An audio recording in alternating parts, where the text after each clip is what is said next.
आज जुमेरात 19 जून 2025 का दिन है। डोनाल्ड ट्रंप ने ईरान पर हमले की इजाजत दे दी है। तमाम तर फौजी तैयारियां मुकम्मल हैं, बस एक चीज बाकी है, फाइनल गो अहेड, जो अभी तक ट्रंप ने अपने हाथ में खुद रोक रखा है। दूसरी तरफ कल ईरान ने इसराइल पर एक बड़े पैमाने पर हमला किया। तबाही की इतलात मुकम्मल तौर पर सामने नहीं आ रही। इसकी बड़ी वजह यह है क्योंकि इसराइली डिफेंस फोर्सेज ने मीडिया पर पाबंदी लगा दी है।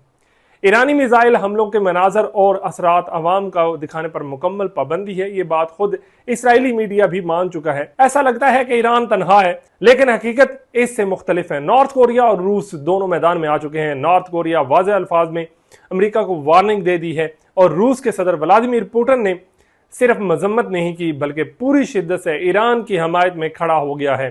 पहली बार पुतिन ने कहा कि ईरान के अंदर ग्राउंड न्यूक्लियर फैसिलिटीज मुकम्मल तौर पर फाल हैं, वो ना सिर्फ महफूज हैं बल्कि मुकम्मल ऑपरेशनल भी हैं। पुतिन ने यह भी ऐलान किया है ईरान और रूस के दरमियान इस वक्त जितना एतमाद है इतना पहले कभी किसी दौर में नहीं रहा।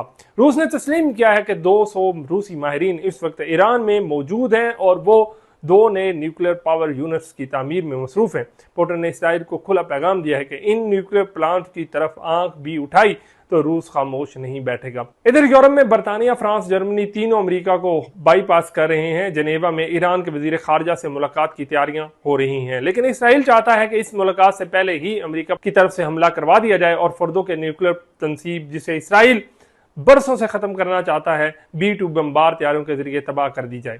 ट्रंप ने आर्डर तो दे दिए हैं, लेकिन हमला कब होगा ये सवाल अब सिर्फ घंटों का खेल है।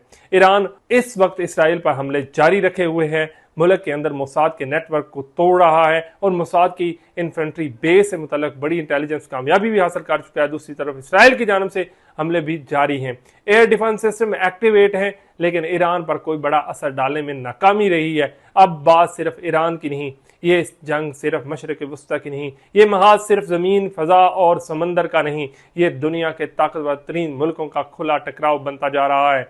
और याद रखें, जब पुतिन ये कह रहा है कि हम ईरान के साथ अपनी जोहरी तावन जारी रखेंगे और हम पीछे नहीं हटेंगे, तो इसका मतलब ये है कि ये सिर्फ बयान नहीं बल्कि ये रूस की तरफ से एक पोजीशन है, ये धमकी नहीं, ये एक वादा है। ये सब कुछ एक ऐसे वक्त में हो रहा है जब दुनिया यूक्रेन की जंग से पहले ही हिल चुकी है, मगर इसके साथ नॉर्थ कोरिया भी अपनी अहमियत को उजागर कर रहा है। नॉर्थ कोरिया ने पहले भी ना सिर्फ इखलाकी तौर पर रूस की इमदाद की बल्कि अपनी फौज और असलहा तक पहुंचाया, क्योंकि नॉर्थ कोरिया मगरब को कैंसर समझता है। वो समझता है कि अब मगरब को सबक सिखाने का बेहतरीन मौका है। और अगर ईरान पर हमला होता है तो शायद इसके बाद की दुनिया पहले जैसी ना रहे। अल्लाह हम सबका हामी और नासिर।